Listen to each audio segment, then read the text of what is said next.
¿Qué tal, queridos amigos? Qué placer estar con ustedes para compartir el programa Me Gustaría Saber, el programa donde podemos contestar sus inquietudes y preguntas. Y estoy junto al pastor Esteban Bor y al pastor Fernando Manrique. Pastor, bienvenido al programa. Pastores, Gracias. es un honor tenerlos aquí en esta discusión, en este panel. Y queremos invitarles a ustedes a que no dejen de enviar sus preguntas e inquietudes a nuestra dirección, que es tv@suntv.org. Agradecemos también sus comentarios, sus oraciones y su contribución para que el programa pueda mantenerse y seguir adelante en el aire. Quiero invitar al pastor Esteban Bor que nos dirija en oración para dar inicio a este programa, que tenemos preguntas muy interesantes que compartir. Oremos. Padre Celestial, gracias te damos por todos los que sintonizan este programa. Te damos gracias, Padre, por tu palabra, una guía segura en un mundo donde imperan tantas preguntas. Pedimos, Señor, que nos bendigas al contestar las preguntas hoy. Amén. Danos sabiduría, santifica nuestras lenguas y bendice a todos los que sintonicen el programa, que esto pueda ser una bendición para su crecimiento espiritual. Te lo imploramos en el nombre y por los méritos de Cristo nuestro Salvador. Amén. Amén. Amén. Muy bien, las preguntas que tenemos hoy nos llegan desde varios lugares. Una de Bolivia y es la primera. Y nos llega de nuestro amigo Samuel. Dice lo siguiente: ¿qué es lo que quiso decir Jesús en Mateo 22:21 sobre dar a Dios lo que es de Dios y dar a César lo que es de César? ¿Se refería Jesús a pagar los impuestos al Estado? ¿A qué realmente se refería Jesús? Porque el mismo versículo 22 dice que después de oír esto, se maravillaron y dejándolo se fueron. ¿Qué es eso que dijo Jesús que dejó tan maravillados a sus interlocutores? Así que esta es la pregunta de Samuel y vamos entonces a contestar esta pregunta. Creo que es importante nosotros comenzar leyendo en el libro de Mateo, el capítulo 22, versículo 21, y veamos el versículo también 22. Así que Mateo 22, 21 y 22. Dice la palabra de Dios lo siguiente. Quizás tal vez sería bueno leer el contexto, yo creo, para darle simplemente... Adelante. Voy a leer el versículo 18, o el 17 en realidad, en adelante. El 18, del 17 al 22. Mateo 22, 17 al 22. Dice allí: dinos pues qué te parece, ¿es lícito dar tributo a César o no? Pero Jesús, conociendo la malicia de ellos, les dijo: ¿por qué me tentáis, hipócritas? Mostrad la moneda del tributo. Y ellos le presentaron un denario. Entonces les dijo: ¿de quién es esta imagen y la inscripción? Y le dijeron: de César. Y les dijo: dad pues a César lo que es de César y a Dios lo que es de Dios. Oyendo esto, se maravillaron y dejándole se fueron. Ahora sí, ¿qué podemos decir sobre esta pregunta, este interrogante que nos hace Samuel acerca de este pasaje de la Escritura? Pero en realidad ellos querían poner a Jesús entre la espada y la pared. Sí, señor. El propósito era, si Jesús decía que sí había que pagarle impuestos a César, la gente se le iba a echar encima a los judíos porque no les gustaba pagar impuestos a César. Claro. Si decía que no, se iba a echar encima el gobierno romano, porque el gobierno romano exigía que se pagara impuestos. Entonces Jesús dio una respuesta evasiva. No dijo sí o no, sino que dijo hay algo que hay que darle a César y hay algo que hay que darle a Dios. Sí, yo diría una respuesta muy sabia. Sí. Muy sabia, porque lo que está estableciendo aquí Jesucristo es que hay dos poderes: el poder divino y el poder civil.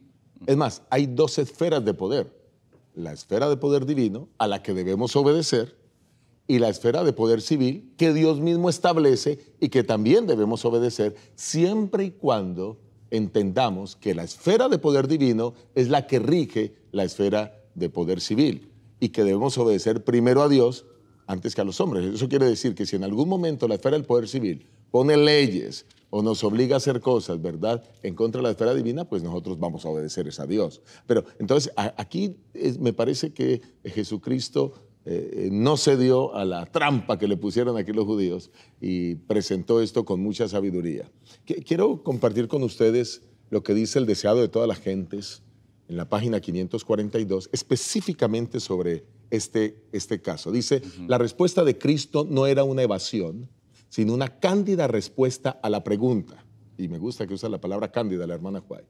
Teniendo en su mano la moneda romana sobre la cual estaban estampados el nombre y la imagen del César, declaró que ya no estaban viviendo bajo la protección del poder, declaró que ya que estaban viviendo bajo la protección del poder romano, debían dar a ese poder el apoyo que exigía mientras no estuviese en conflicto con un deber superior. Pero mientras se sujetasen pacíficamente a las leyes del país, debían en toda oportunidad tributar su primera fidelidad a Dios. Ahí está. Amén. Amén. Lo que ya habíamos dicho, la primera fidelidad a Dios. Y entonces, pero mientras estemos bajo la protección del poder romano, pues hay que darle al César lo que es del César. Sí, por ende, en realidad aquí está el principio de la separación de la iglesia del Estado. Excelente. Porque en realidad Jesús está diciendo, hay cierto deber que le tenemos para con César y hay cierto deber que tenemos para con Dios. Ahora, la pregunta es aquí, ¿se refería Jesús a pagar los impuestos al Estado? Claro que sí, porque el asunto era si debemos pagarle tributo a César. Y el Señor Jesucristo dice sí, porque Él dice, dad pues a César lo que es de César. ¿Por qué nosotros debemos pagarle los impuestos al gobierno?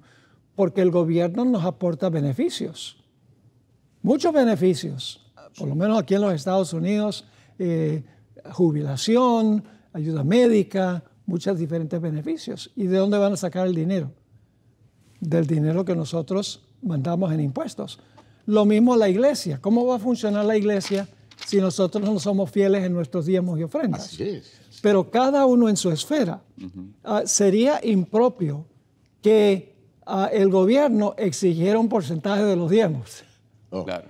Y este asunto es un poquito delicado, que la iglesia le pidiera al Estado ayuda, dinero para que funcionara la iglesia. Son dos esferas diferentes. Dos esferas distintas, cada uno con su financiación. Así es.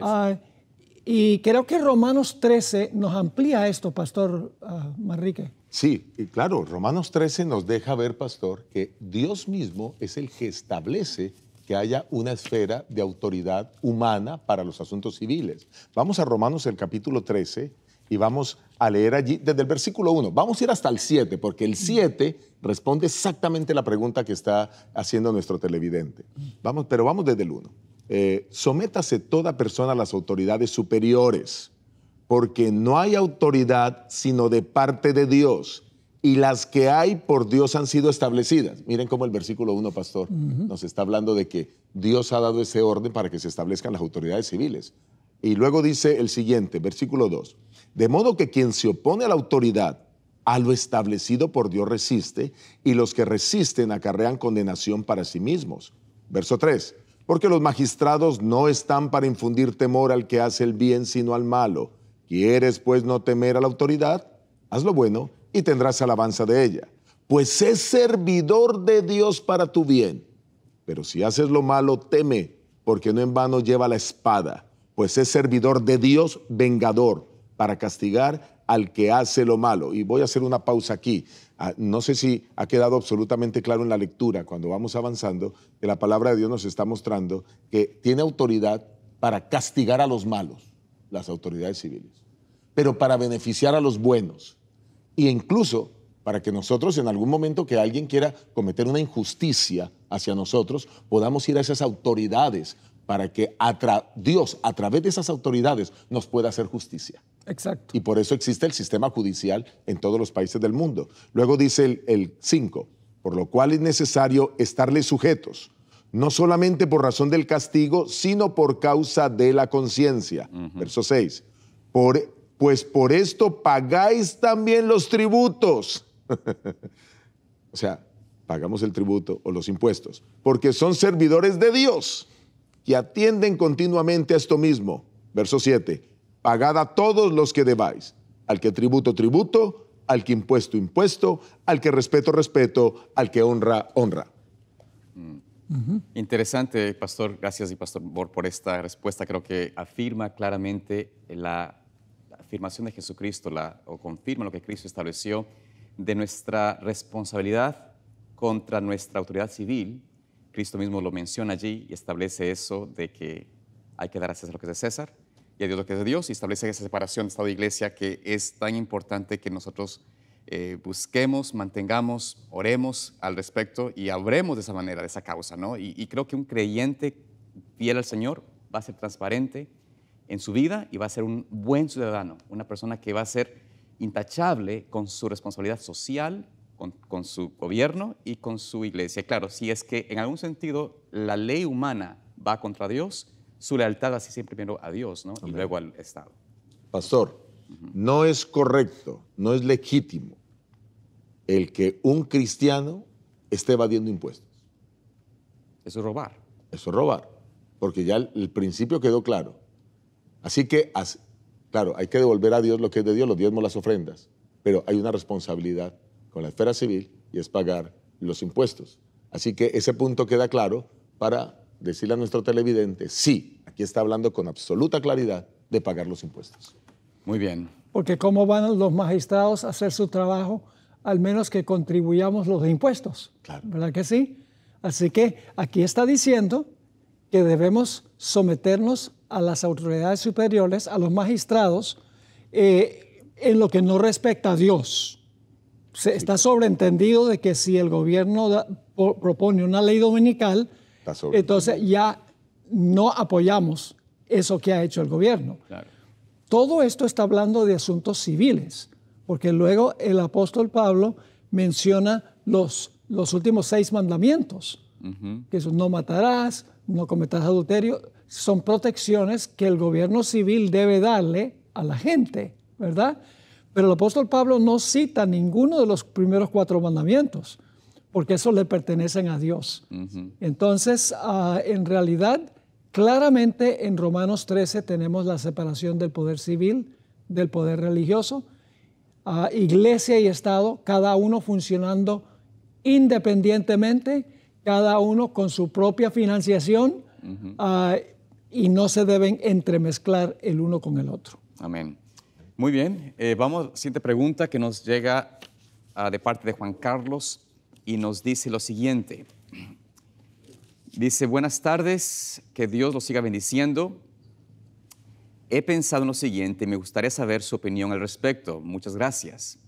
De acuerdo a la definición de conciencia, es nuestra capacidad para poder discernir entre lo bueno y lo malo. Sí.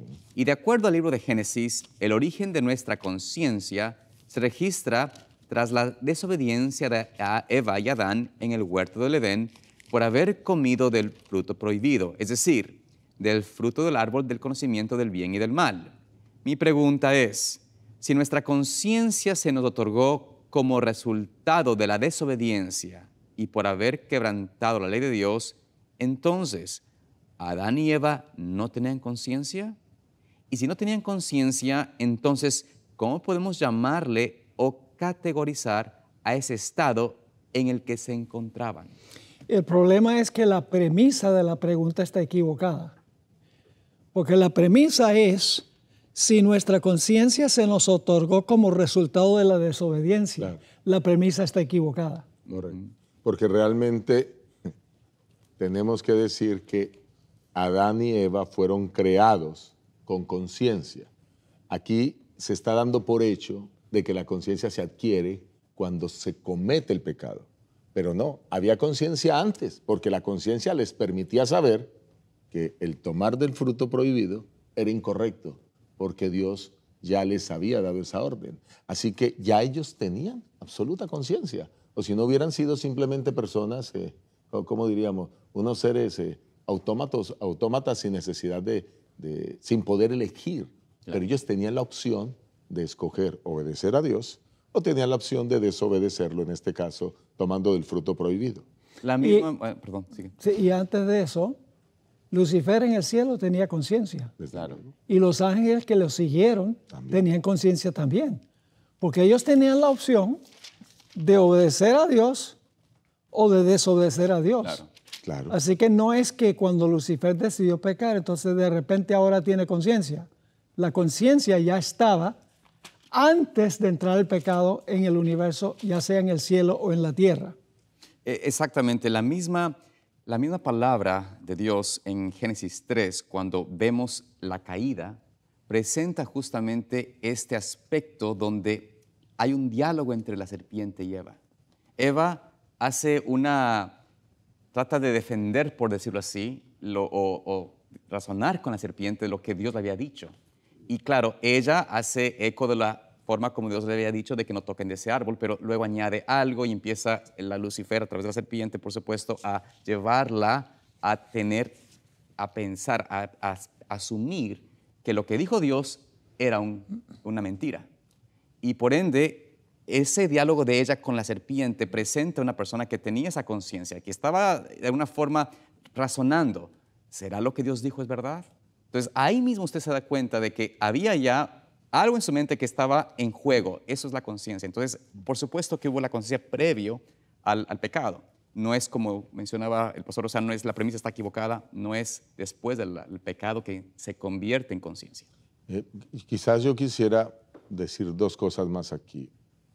Bueno, o algunas cosas más. Número uno, la Biblia dice en Génesis 1:27, y creó Dios al hombre a su imagen. A imagen de Dios los creó, varón y hembra los creó. Cuando Dios los creó a su imagen, pues también los hizo con ¿cómo diríamos? Una mente a la imagen de Dios, ¿no? Claro. Dios conoce el bien y el mal, Dios es un Dios que toma decisiones, Dios es un Dios que actúa de acuerdo a sus principios, Dios es un Dios que se mueve de esa manera. La hermana White, en el libro La Educación, reafirma ese concepto de Génesis 1:27 y dice, voy a leer, dice la página, es Educación, página 15. Cuando Adán salió de las manos del Creador, llevaba en su naturaleza física, mental y espiritual la semejanza de su Hacedor. O sea, crear a la imagen física, crear a la imagen mental y crear a la imagen espiritual. ¿Qué es lo que estamos diciendo con eso? Que al ser creado de esa manera, el hombre fue creado con conciencia desde el primer momento. Ahora, hay más versículos que hablan acerca de la conciencia y quizás quiero destacar uno para aclarar el concepto, que es Romanos, el capítulo 2, y vamos a leer desde el versículo 14 y el versículo 15. Romanos 2, 14 y 15. Si alguno de ustedes nos ayuda con la lectura, agradezco. Romanos Dice 2. allí, porque cuando los gentiles que no tienen ley hacen por naturaleza lo que es de la ley, estos, aunque no tengan ley, son ley para sí mismos, mostrando la obra de la ley escrita en sus corazones, dando testimonio su conciencia y acusándoles o defendiéndoles sus razonamientos. O sea, está diciendo aquí, hay personas que quizás no conocen la ley de Dios, está hablando de los gentiles, pero actúan de la manera correcta. Correcto. Y cuando actúan de la manera correcta o de la manera incorrecta, están actuando de acuerdo a su conciencia. O sea que esa conciencia, como lo plantea aquí el apóstol Pablo, aunque ni siquiera se conozca la ley, es simplemente saben que están haciendo lo bueno o que están haciendo lo malo. La pregunta es, ¿Eva sabía que lo que estaba haciendo era malo? Estuvo en esa discusión en su mente. Pero claro que sabía que lo que estaba haciendo era malo porque Dios ya le había dicho que no debía hacerlo. Pero aún así, decidió hacerlo. Decidió hacerlo. O sea, sabía que si comía del árbol iba a estar contrariando a Dios. Correcto. Pero la serpiente la engañó a pensar de que Dios no les estaba diciendo toda la verdad. Exactamente. Su única protección, y este es el meollo del asunto, nuestra única protección es obedecer lo que Dios dice. Confiar su palabra. No dejar que nuestras emociones, lo que dicen los demás, lo que leemos, lo que vemos en el internet, la única protección que nosotros tenemos es obedecer a Dios. Eso es lo que enseña ahí en el libro de Génesis. Ahora, uno de los grandes problemas que vamos a afrontar en el futuro es este asunto de la inteligencia artificial. Porque la inteligencia artificial que se está forjando hoy en día se está desarrollando entre los expertos, se está desarrollando, dicen que va a llegar el momento en que va a reemplazar a Dios la inteligencia artificial, porque van a programar toda la información que está disponible y últimamente todas las decisiones que se tomen se van a tomar a base de la inteligencia artificial. Ahora, ¿cuál va a ser nuestra protección? Por ejemplo, cuando se aparece, y en realidad no es el familiar, pero cuando se aparece un familiar hablando con la misma voz que se conocía. Un familiar muerto. Exactamente, un familiar que murió. Claro. Y ahora aparentemente se está apareciendo y está diciendo, mire, el domingo es el día que debemos guardar. En la misma voz, con la misma cara, con la misma inflexión. ¿Cómo vamos a saber que ese no es en realidad el familiar, sino que es un demonio?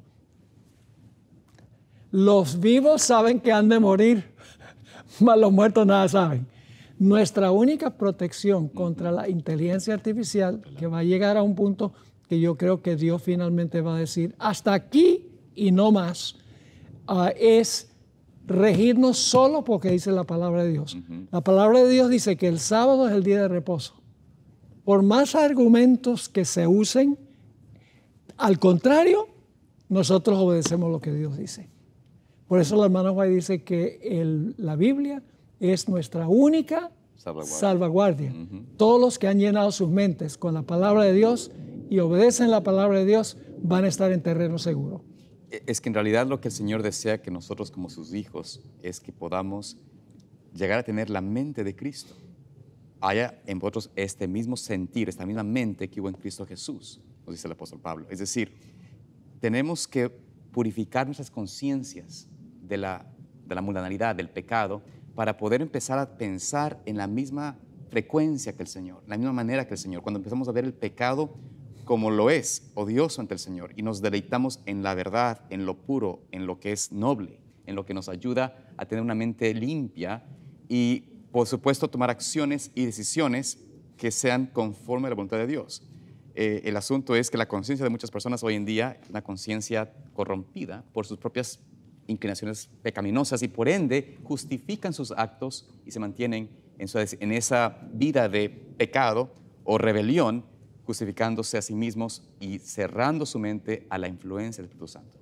Al igual que como el pastor Bor comentó que la inteligencia artificial se está desarrollando, la conciencia de una persona se desarrolla. Claro. Se desarrolla con el pasar del tiempo, con las experiencias que obtiene, etc. Es cierto que la conciencia de Adán y Eva no estaba muy desarrollada, pero que tenían conciencia. Pero el punto es, ¿qué es lo que debe en los cristianos desarrollar la conciencia? La palabra de Dios. Amén. Por supuesto. Eso es lo que desarrolla la conciencia. El problema es que algunos, como tú lo acabas de decir, Pastor Salazar, desarrollan su conciencia basados en filosofías humanas, en ideologías que están corriendo por ahí, que sobreabundan. Y cuando hablo de ideologías, eso, ideas de cualquiera que escribió y que dijo y que polulan por las redes sociales. Y entonces ahí caemos en un gran error y un gran pecado. Lo que necesitamos dejar es que nuestra conciencia sea iluminada por la palabra de Dios. Por eso yo todos los días leo la Biblia. Y tú que me estás escuchando, si no lo haces, todos los días debes leer la Biblia. Porque es la única manera de que podamos tener una conciencia iluminada para tomar decisiones correctas. Amén. O sea que la guía o el guía de nuestra conciencia es la palabra. Desde luego. No la cultura, No. lo que dicen, lo que siento, lo que pienso.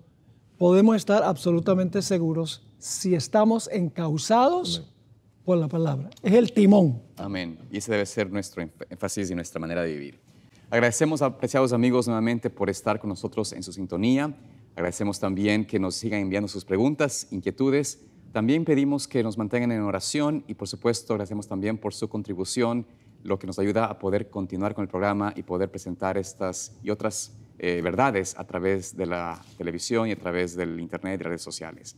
Dios les bendiga y les guarde y nos vemos aquí en el próximo programa de Me Gustaría Saber. Bendiciones para ustedes.